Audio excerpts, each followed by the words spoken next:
কেন এই মামা যাবা নাকি, তাহলে এই যে বলবেন যখন এই মামা, এরপরে কমা বসবে।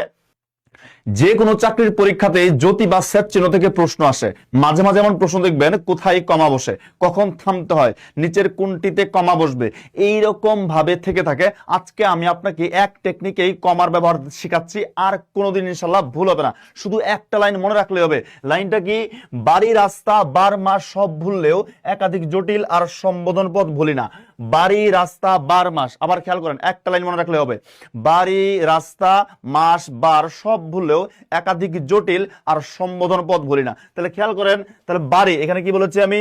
বাড়ি, রাস্তা, বার, মাস। তার মানে এই বাড়ির পরে কমা বসে, রাস্তার পরে কমা বসে, বারের পরে কমা বসে, মাসের পরে কমা বসে।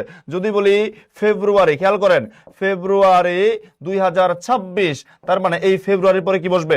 কমা বসবে। তারপর বললাম হচ্ছে 26/7 ভূতের গলি ঢাকা, এটা একটা ঠিকানা। তাহলে বাড়ির নাম 26/7 রাস্তা কমা ভূতের গলি, কি হবে? ভূতের গলি কমা, তারপরে এখানে হবে ঢাকা। তারপরে খেয়াল করেন, যদি এখানে বলছি কি আমি একাধিক, তার মানে যদি কখনো দেখেন একাধিক বিশেষ্য অথবা একাধিক বিশেষণ, আবার বলছি একাধিক বিশেষ্য অথবা একাধিক বিশেষণ, এই দুইটা জায়গাতেই কমা বসে।